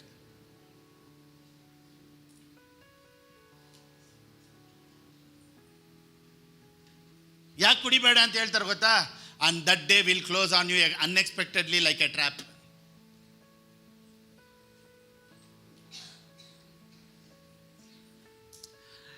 ಇವಾಗ ಕುಡ್ದಿದ ಮೇಲೆ you are giving open door to Satan. ಅವಾಗ ಅವ್ನು ಬಂದು ಕೆಲಸ ಮಾಡೋದಕ್ಕೂ, ಅವ್ನು ಬಂದು ಹಾಳು ಮಾಡೋದಕ್ಕೂ ನೀನು ಅವ್ನ ಎಗೇನ್ಸ್ಟಾಗಿ ನಿಲ್ಲಕ್ಕಾಗಲ್ಲ. ಯಾಕೆ ಗೊತ್ತಾ? ನೀನೇ ಇನ್ನೊಂದು ವರ್ಲ್ಡಲ್ಲಿ ಇರ್ತೀಯ. ಅದಕ್ಕೆ drinking is very dangerous, especially for Christians. Oh my God. ಹೋದ ವಾರ ಪ್ರಸಂಗದಲ್ಲಿ ಒಬ್ಬರು ಸಾಕ್ಷಿನೇ ಕೇಳಿಬಿಟ್ವಿ, ಕುಡಿಯೋ ಯೋಚನೆನೇ ಹೊಲ್ಟೈತಂತೆ. ಇವ್ರಿಗೆ ಕೆಲವರು ನೋಡಿ ವರೀಸ್ ಏನು ಗೊತ್ತಾ, ಏನು ಇನ್ನೂ ಇಂಪ್ರೂವ್ಮೆಂಟ್ ಆಗಿಲ್ಲ, ಏನಕ್ಕೆ ಇದಾಗ್ತಾಯ್ತ ನೋಡಿ. ಸೈತಾನನ್ ಗೊತ್ತು, ಒಂದು ಚಿಕ್ಕ ಕಾಯಿಲೆ ಕೊಟ್ಬಿಟ್ರೆ night and day you will be thinking that only. ಮನೆ ಪಕ್ಕದವ್ರು ಏನೋ ಹೇಳ್ಬಿಟ್ರು, ಯಜಮಾನ್ರು ಏನೋ ಹೇಳ್ಬಿಟ್ರು, ಹೆಂಡ್ತಿ ಏನೋ ಹೇಳ್ಬಿಟ್ಲು ಅಂದರೆ ನಮಗೇನಿರ್ತೈತೆ ಮೈಂಡಲ್ಲ ರಾತ್ರಿ ಎಲ್ಲ, ಏನಪ್ಪ ಹಿಂಗೆ ಹೇಳ್ಬಿಟ್ರು ಅಷ್ಟೇ. ನೀನು ರಾತ್ರಿ ಆಗಲೂ ಒಂದನ್ನೇ ಯೋಚನೆ ಮಾಡ್ಕೊಂಡು ಕುಂತ್ಕೊಬೇಕು. ಸೊ ಸೈತಾನನ ತಂತ್ರ ಏನು ಗೊತ್ತಾ, ನಿನ್ನ ಮೈಂಡಲ್ಲಿ ಏನಾದರೂ ಒಂದು ಹಾಕ್ಬಿಟ್ಟು ರಾತ್ರಿ ಆಗಲೂ ನೀನು ಅದನ್ನೇ ಧ್ಯಾನಿಸ್ತಾರೋ. ನಿನಗೇನು ಕೆಲಸ ಇಲ್ಲ, ಏನಕ್ಕೆ ಹಿಂಗಾಯಿತು, ಏನಕ್ಕೆ ಹಿಂಗಾಯಿತು ನೋಡಿ. ಅದಕ್ಕೆ ಬೈಬಲ್ ಏನು ಹೇಳುತ್ತೆ, ವರ್ರೀಸ್ ಆಫ್ ದಿಸ್ ಲೈಫ್. ಅಂದರೆ ಇನ್ನೂ ಮಕ್ಕಳಿಗೆ ಫೀಸ್ ಕಟ್ಟಿಲ್ಲ, ಇನ್ನೂ ಏನು ಮಾಡೋದು, ನಾಳೆ ಫ್ಯೂಚರ್ ಹೆಂಗೆ, ನಾಳೆ ಹೆಂಗೆ ನಮ್ಮ ಮನೆ, ಹೆಂಗೆ ನಾಳೆ ಕುಟುಂಬ, ಇದೇ ಥಿಂಕ್ ಮಾಡಿ ನಾನು ಕೇಳ್ತೀನಿ, ಥಿಂಕ್ ಮಾಡಿ ಅಂಬಾನಿ ಥರ ಆಗ್ಬಿಟ್ಟಿದ್ದೀವ? ಹೇಳಿ, ಇಷ್ಟೆಲ್ಲ ಥಿಂಕ್ ಮಾಡಿದ್ದೀವಲ್ಲ, ಅಂಬಾನಿ ಥರ ಆಗಿದ್ದೀವ? ಥಿಂಕ್ ಮಾಡಿ ಅಂಬೋ ಅಂತ ತಾನೇ ಕುಂತಿದ್ದೀವಿ. ಅದಕ್ಕೆ ದೇವ್ರೇನು ಹೇಳ್ತಾರೆ, ನಾಳೆಗೂ ನೀನು ಚಿಂತೆ ಮಾಡಬೇಡ. ಯಾಕೆ ಗೊತ್ತಾ, ನಿನ್ನ ಮೈಂಡನ್ನ ನೀನು ಬೇರೆ ಎಲ್ಲೂ ಬಿಡಬೇಡ, ಮೈಂಡನ್ನು ಅರೆಸ್ಟ್ ಮಾಡ್ಕೊ. ಓ ಮೈ ಗಾಡ್, ಏನು ಮಾಡು? ಮೈಂಡನ್ನು ಅರೆಸ್ಟ್ ಮಾಡು. Meditate what you want. ಅಂದರೆ ನಾನು ಹಿಂಗೆ ಇರ್ತೀನಿ, ನಾನು ಆರೋಗ್ಯವಾಗಿರ್ತೀನಿ, ಆಶೀರ್ವಾದವಾಗಿರ್ತೀನಿ, ದೇವರೆಲ್ಲ ಪರಿಸ್ಥಿತಿಗಳನ್ನು ಚೇಂಜ್ ಮಾಡ್ತಾರೆ. ಸೊ ಇಂಥದನ್ನೆಲ್ಲ ಥಿಂಕ್ ಮಾಡಬೇಕಂತೆ. ಸೊ ಮೈಂಡನ್ನ ಯಾವಾಗಲೂ ಲೂಸಾಗಿ ಬಿಡಬಾರ್ದು. ನೋಡಿ, ಜಾಯ್ಸ್ ಮೇರ್ ಒಂದು ಬುಕ್ ಬರೆದಿದ್ದಾರೆ, the battle field of the mind. ಸೈತಾನನು ಬ್ಯಾಟಲ್ ಮಾಡೋದು ಎಲ್ಲಿ ಗೊತ್ತಾ? ಮೈಂಡ್. ಮಾರ್ಕನ್ ಬರೋ ಪುಸ್ತಕ 5ನೇ ಅಧ್ಯಾಯ 5:15. ಅಂದರೆ ದೆವ್ವಗಳ ದಂಡಿನಿಂದ ಹಿಡಿಯಲ್ಪಟ್ಟಿದ್ದವನು ಬಟ್ಟೆಗಳನ್ನು ಹಾಕಿಕೊಂಡು ಸ್ವಸ್ಥ ಬುದ್ಧಿಯಿಂದ ಕೂತಿರುವುದನ್ನು ನೋಡಿ ಹೆದರಿದರು. ಸ್ವಸ್ಥ ಬುದ್ಧಿಯಲ್ಲಿ ಕುಂತಿದ್ನಂತೆ, ರೈಟ್ ಮೈಂಡ್. ಎಲ್ಲರೂ ಹೇಳಿ, ಇಲ್ಲಿವರೆಗೂ even mind fully occupied. Why? he was possessed. Oh my God. So demonic oppression, demonic possession are in the mind. ಇದೊಂದು ಸತ್ಯ ಇವತ್ತು ನಿನ್ನ ಲೈಫಲ್ಲಿ ಬಿಡುಗಡೆ ತರುತ್ತೆ. Oh my God. Sitting and clothed and in is right mind. ಅಂದರೆ ಇಷ್ಟು ದಿವಸ ಮೈಂಡಲ್ಲಿ ನೋಡಿ ಸೈತಾನನ್ನು ಕ್ರಿಯೆ ಮಾಡ್ತಾ ಇರೋದ್ರಿಂದ ಇವನೇನು ಮಾಡ್ತಾರಂತೆ, ಬಟ್ಟೆಗಳು ಹರ್ಕೊಳ್ಳೋದಂತೆ, ಚೈನಲ್ಲಿ ಕಟ್ಟಾಕಿರೋ ಚೈನೆಲ್ಲ ಕಿತ್ತಾಕೊಳ್ಳೋದಂತೆ, ತನ್ನ ಮೈನೇ ಗಾಯ ಪಡ್ಕೊಂಡು ಅವನ್ನ ಯಾರೂ ಕಂಟ್ರೋಲ್ ಮಾಡೋಕ್ಕಾಗ್ತಲ್ಲ. Because his mind was fully occupied by devil.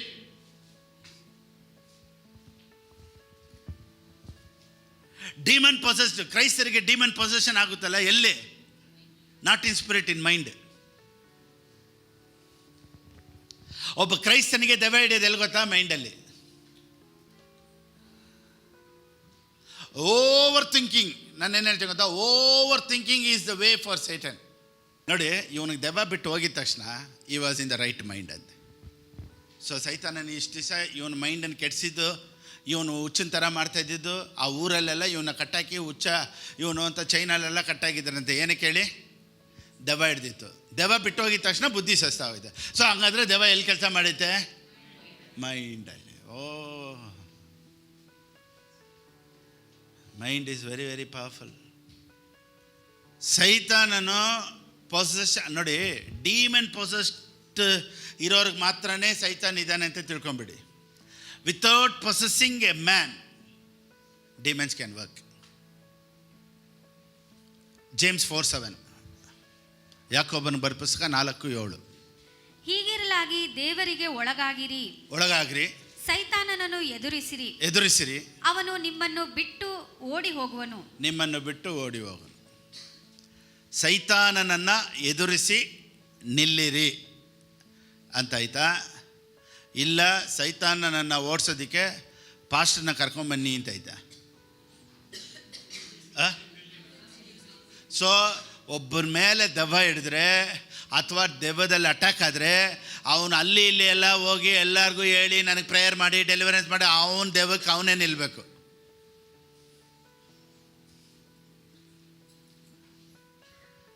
ಸಭೆಯವರೆಲ್ಲ ಸೇರಿ ಪ್ರೇಯರ್ ಮಾಡೋಣ, ಈ ಸೈತಾನನನ್ನ ಬಿಡುಗಡೆ ಆಗುತ್ತೆ, ಮತ್ತೆ ಬರ್ತಾನೆ. ಸೊ ಮನುಷ್ಯ ಧೈರ್ಯವಾಗಿ ಆಶೀರ್ವಾದವಾಗಿ ಅವನೇ ಫುಲ್ ಪ್ಯಾಕ್ಟಲ್ಲಿ ನಿಂತಿರ್ಬೇಕು. ಅಂದರೆ ಈ ಶುಡ್ ನೋ ಹೂ ಈ ಈಸ್. ಅವನು ಯಾರು ಅಂತ ಗೊತ್ತಾದರೆ ಮಾತ್ರನೇ ಅವನು ಎದುರಿಸಿ ನಿಲ್ಲೋದಕ್ಕೆ ಸಾಧ್ಯ ಆಗೋದು. ಆಮೇಲೆ ನೀವು ಎದುರಿಸಿ ನಿಲ್ಲೋವರೆಗೂ ಅವನೇನಾದರೂ ಕಿತಾಪತಿ ಮಾಡ್ತಾನೆ ಇರ್ತಾನೆ. ನೋಡಿ, ಇಲ್ಲಾಂದರೆ ಬೈಬಲ್ ಇಷ್ಟೆಲ್ಲ ಹೇಳೋದಿಲ್ಲ. ಎಷ್ಟು ವಾಕ್ಯ ಕೊಟ್ಟೆ? ಸೈತಾನನ ತಂತ್ರೋಪಾಯಗಳು ಹೇಳಿದೆ, ವೈಲ್ಸ್ ಆಫ್ ದ ಡೆವಿಲ್ ಅದು ಹೇಳಿದೆ. ಇನ್ನೊಂದು ವಾಕ್ಯ ಹೇಳುತ್ತೆ, ಸೈತಾನನಿಗೆ ಅವಕಾಶ ಕೊಡಬೇಡ್ರಿ ಅಂತ ಎಫೆಷಿಯನ್ಸ್ 4:17 ಅಲ್ವಾ? ಅದಿಲ್ದಿರೆ 1 Corinthians 2:11 ಏನಿದೆ? ಅವನ ಸ್ಕೀಮನ್ನಲ್ಲ, ಅವನ ತಂತ್ರಗಳನ್ನು ನಾವು ಅರಿತಿದ್ದೀವಿ ಅಂತ ಇದೆ. ಎಷ್ಟು ಕಡೆ ಬೈಬಲ್ ಹೇಳುತ್ತೆ ನೋಡಿ. ಸೊ ನೀವು ಸುಮ್ಮನೆ ಏನೋ ಬಿಡು ಅಂತ ಬಿಡಬಾರ್ದು. ಇವತ್ತು ನಿನಗೆ ಬರದೇ ಇರುವಂಥ ಆಶೀರ್ವಾದಕ್ಕಾಗಿ ಪ್ರೇಯರ್ ಮಾಡ್ತಾನೇ ಇರಿ. ನಿಮಗೆ ಲ್ಯಾಂಡ್ ಬರ್ತಾ ಇಲ್ವಲ್ಲ, ಪ್ರೇಯರ್ ಮಾಡ್ತಾನೇ ಇರಿ. ಯೇಸುವಿನ ನಾಮದಲ್ಲಿ ನಿಮ್ಮ ಲ್ಯಾಂಡ್ ನಿಮ್ಗೆ ಬೇಗ ಬರುತ್ತೆ. ಕಮೆಂಟ್ ಮಾಡ್ತಾನೇ ಇರಿ, ಯೇಸುವಿನ ನಾಮದಲ್ಲಿ ನನಗೆ ಬರುತ್ತೆ. ಸೈತಾನನೇ ನೀನು ನನ್ನ ಲ್ಯಾಂಡ್ ಮೇಲೆ ನನಗೆ ಆಶೀರ್ವಾದ ಬರ್ದೇ ಇರೋ ಥರ ನಿನ್ನ ಕೈ ಇಡಬಾರ್ದು ಯೇಸುವಿನ ನಾಮದಲ್ಲಿ. Oh my God, take your authority. So Bible ಹೇಳುತ್ತೆ, ನಿನಗಾಗಿ ನೀನೇ ಎದುರಿಸ್ಬೇಕು. ನಿನಗಾಗಿ ನಿಮ್ಮ ಪಾಸ್ಟ್ರು ಅಥವಾ ಇನ್ನೊಂದು ಇವ್ಯಾಂಜಲಿಸ್ಟೋ ಪ್ರಾಫಿಟ್ಟೋ ದೆವ್ವ ಓಡ್ಸೋಕ್ಕಾಗೋದಿಲ್ಲ. ಓಡಿಸ್ಬೋದು, ತಿರ್ಗಾ ಬರುತ್ತೆ. ಮತ್ತೆ ಎಲ್ಲಿ ಓಡಿಸಿದ್ರು ಅಲ್ಲೇ ವಿಶ್ವಾಸಿಗಳು ತಿರ್ಗಾ ಓಡಿ ಅಲ್ಲಲ್ಲೇ ಓಡಿಸ್ಕೊಂಬರ್ಬೇಕು. ಅವ್ರು ಫಾಸ್ಟ್ ಬರಬೇಕು, ಕೈ ಇಡಬೇಕು, ಓಡುತ್ತೆ. ಇವ್ರು ಮತ್ತೆ ಬರುತ್ತೆ, ಮತ್ತೆ ಅಟ್ಯಾಕ್ ಮಾಡುತ್ತೆ, ಮತ್ತೆ ಬರುತ್ತೆ, ಮತ್ತೆ ಫಾಸ್ಟ್ ಕೈ ಇಡಬೇಕು. ಇದೇ ಕೆಲಸಗಳು. ಇವತ್ತು ನಾನು ಕೊಡುವಂಥ ಈ ಪ್ರಸಂಗ ನಿನಗೆ ಇನ್ನೊಂದು ಸತಿ ಯಾರು ಪ್ರೇಯರ್ ಮಾಡಬೇಕಾದಂಥ ಅವಶ್ಯಕತೆಯೇ ಇಲ್ಲ. ನಿನಗೆ ವಿರುದ್ಧವಾಗಿ ಬರುವಂಥ ಎಲ್ಲ ಕ್ರಿಯೆಗಳನ್ನು ನೀನೇ ಎದುರಿಸಿ ನಿಲ್ಬೋದು. Thank you Jesus. ಓಕೆ, ಈ ವಾಕ್ಯನ ಕೇಳಿದವರು ಇವತ್ತು ಖಂಡಿತವಾಗಲೂ ನಿಮ್ಮ ಲೈಫಲ್ಲಿ ಒಂದು ವ್ಯತ್ಯಾಸ ಬಿಡುಗಡೆ ಉಂಟು. ವಾಕ್ಯ ವ್ಯತ್ಯಾಸನ ತಗೊಂಬರುತ್ತೆ. ಇವತ್ತಿನಿಂದ ದೇವರು ದೊಡ್ಡ ಕಾರ್ಯಗಳನ್ನು ನಿಮ್ಮ ಲೈಫಲ್ಲಿ ಮಾಡ್ತಾರೆ ಅನ್ನೋದರಲ್ಲಿ ಯಾವ ವಿಧವಾದಂಥ ಸಂದೇಹ ಇಲ್ಲ. God bless. ಓಕೆ, ದೇವ್ರ ರಾಜ್ಯಕ್ಕಾಗಿ ಕೊಡುವರು ಹೇಗೆ ಕೊಡಬೇಕು ಅನ್ನೋದು ಸ್ಕ್ರೀನಲ್ಲಿದೆ. ಆ ರೀತಿ ನೀವು ಕೊಡ್ಬೋದು. ದೇವರು ನಿಮ್ಮನ್ನು ಆಶೀರ್ವದಿಸಲಿ.